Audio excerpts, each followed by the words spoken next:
في كرة القدم الحديثة الظهير بقى واحد من أهم المراكز اللي لازم يكون عندها تنوع كبير في المهارة. دلوقتي مش بس بتدافع، لا، لازم تكون سريع وذكي تكتيكيا وتعرف تهاجم وتبني اللعب. النهارده هنتكلم عن 4 مهارات أساسية لازم تكون في أي ظهير عصري، وهنحلل كل مهارة من خلال لقطات لأفضل أظهرة في العالم. المهارات اللي هنتكلم عنهم النهارده هما الانطلاق على الخط والدخول للعمق والكرات العرضية والوان في وان. تعال نبدأ مع أول مهارة وهي الانطلاقات على الخط. بالنسبة للانطلاقات على الخط لأي لاعب ظهير هو هدفه الأساسي لخلق مساحة زيادة على الجانب اللي بيلعب عليه مع مهاجم الجناح، والزيادة دي ممكن ينتج عنها عرضية أو سحب المدافع عشان المهاجم الجناح يقدر يدخل لجوه براحته، أو فرصة للتسديد. تعال نشوف ازاي اللاعيبة المحترفة بتعمل كده. الحالة الأولى معانا للاعب كانسيلو. أول حاجة نلاحظها في الحالة دي إن ده المفروض مكان كانسيلو، لكنه عامل شيفت هو والجناح اللي هو رافينيا، يعني اللي هو ده، فسبب التمركز الصح واستغلال الخطأ السريع إن اللاعب ده رايح يضغط على رافينيا، وده مع يامال هنا، وده مع ليفاندوسكي، وده المفروض يبقى مع كانسيلو. فبسبب التحرك والانطلاقه دي بيخلق لنفسه مساحه يعمل عرضيه عشان ينتج عنها هدف. الحاله الثانيه معانا هي للاعب بنيامين وايت. هنا ساكا سحب اللاعب ده وفضل المساحه دي وراه، فوايت بيستغل ده بكل ذكاء ويتحرك في المساحه دي بكل سرعته ويطلب الكوره تتلعب، وبينتج عن الانطلاقه دي هدف لصالحه. وبعد ما اتكلمنا على انطلاقتين تحرك صح، تعال نشوف انطلاقه بالكوره مع تمريره سحريه للاعب ارنولد. هنا ارنولد مع الكوره عمل هجمه مرتده سريعه وفتح زاويه التمرير لنفسه وبيلعب الكوره بكل مهاره. التركيه هنا بقى انه ما لعبهاش وقف، لا، لو تلاحظ هو كمل لاخر نقطه عشان لو هتتلعب تاني او ارتدت من الحارس فيحطها في المرمى.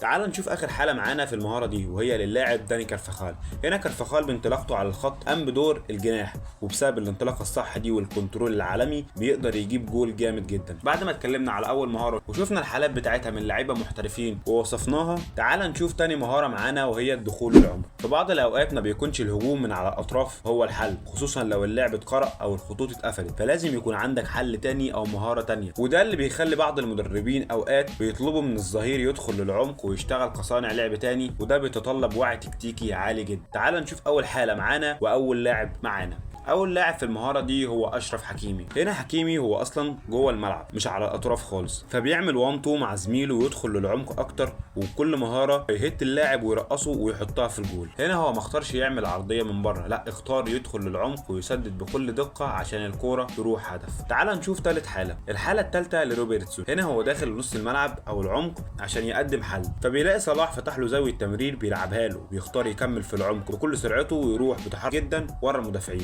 طبعا ابو مكه ما يتوصاش، لعبها له في رجله بالظبط، اسيست عالمي عشان يجيب هدف من 3 لمسات بالظبط. تعال نشوف اخر حاله معانا في المهاره الثانيه. رابع حاله معانا هي الالفونسو ديفيز. هنا هو اختار يدخل في العمق عشان يبقى اقرب للمرمى ويستلم في ظهر الاثنين دول، ففعلا بيستلم الكوره ويمشي بيها واحده والثانيه وياخد قرار التسديد ويقدر يجيب هدف عالمي. فقد ايه المهاره دي ممكن تساعدك جوه الملعب لو مش عايز تلعب على الخط او المدافع اللي ضدك حافظك. دي بتخليك مش متوقع، وفي كل مره عندك حل مختلف، مره هتاخد لجوه مره هتاخد لبره، ده بيخلي المدافع دايما متشتت ومش عارف قرارك الجديد هيبقى ايه. تعال نشوف ثالث مهاره معانا الا وهي مهاره الكروسات او العرضيات. الظهير الشاطر لازم يبقى عارف يختار نوع الكروس المناسب حسب الحاله اللي هو فيها، ودايما تكون عرضياته متنوعه مش محفوظ، مش كل كوره نفس العرضيه هتنفع. تعال خليني اعرض عليك 4 حالات عرضيات مختلفين ونتعلم من كل بوزيشن فيهم او كل موقف فيهم. هنا حكيمي بص على اللاعب اللي جاي من تحت اللي هو فيتينيا وبص على اللاعب ده، فطبعا الاسهل انه يلعب لفيتينيا، وفيتينيا جاي على عدلته وفي مساحه كبيره فاضيه هنا، وفعلا بيلعبها لتحت الفيتينيا، وفيتينيا بيجي يشوطها بكل قوه في المرمى. تاني حاله عرضيه معانا هي لدي ماركو. بص معايا هنا، هو شايف الراجل ده جاي بسرعه كبيره جدا، بيتقل على الكوره ثانيه ويستنى الوقت المناسب ويلعبها عرضيه مقوصه ولا اروع علشان اللاعب يجيب هدف جامد جدا. تالت موقف العرضيه معانا وهو للاعب كانسيلو. هنا هو استغل ان اللاعب ده جاي بوشه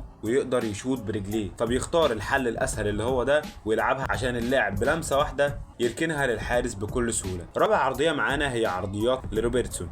روبرتسون قرأ المساحه اللي في ظهر الدفاع دي، بيلعب الكوره عرضيه مقوسه بكل مهاره لجاكبو في المساحه الفاضيه ورا المدافعين عشان جاكبو يحطها في المرمى بطريقه ولا اروع. ففي نقطه العرضيات دي بالذات لازم تبقى قارئ اللعبه صح في الحاله اللي انت فيها. تعال نروح لرابع مهاره معانا واخر مهاره الا وهي مهاره ال1 vs 1 او الدفاع او الديفنس. كل اللي اتكلمنا عنه ده الجانب الهجومي، تعال نتكلم عن حاجه في الجانب الدفاعي. اول حاله معانا هي لوكر. هنا ووكر موقف 1-على-1 مع بنزيما، وبدأ يرجع لحد ما يعرف قرار بنزيما وعرف انه هيستنى فينيسيوس لما يطلع عشان يلعبها له. فووكر هنا ما راحش مع بنزيما الخطوه دي، واخر نفسه خطوه بالظبط عشان يبقى قريب للكوره لما تتلعب بالشكل ده لفيني، وفعلا بيجيبها بكل مهاره بتاكلينج احترافي. تاني حاله معانا لووكر برضو، بس هنا هم كذا لقطه، واللي عايز اوصله لك من خلالهم ان انت ما ينفعش تكون ظهير بطيء، عشان في الحالات اللي زي دي تبقى دايما سابق بخطوه عشان تعترض تمريره او الكوره عدت منك تقدر ترجع بكل سرعه وتجيبها تاني.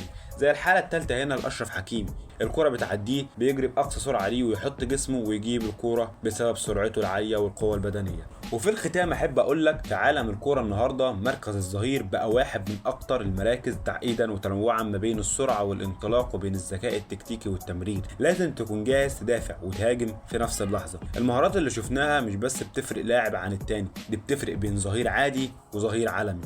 لو بتلعب ظهير او حتى متابع كوره وبتحب تفهم اللعب اكتر، راجع المهارات دي وابدا اشتغل عليهم واحده واحده، وصدقني التطور بيبدا من هنا. لو عجبك الفيديو ما تنساش تعمل لايك واشتراك في القناه، واستنى الفيديوهات اللي جايه اللي هتساعدك تفهم الكوره بشكل اعمق وتطور مستواك على طول. وقول لي لو عايزني اتكلم عن اي مهاره تانية او عايزني اتكلم عن اي مركز تاني او لاعب معين. كان معكم زياد عزت، اشوفكم في الفيديو الجاي على خير وسلام.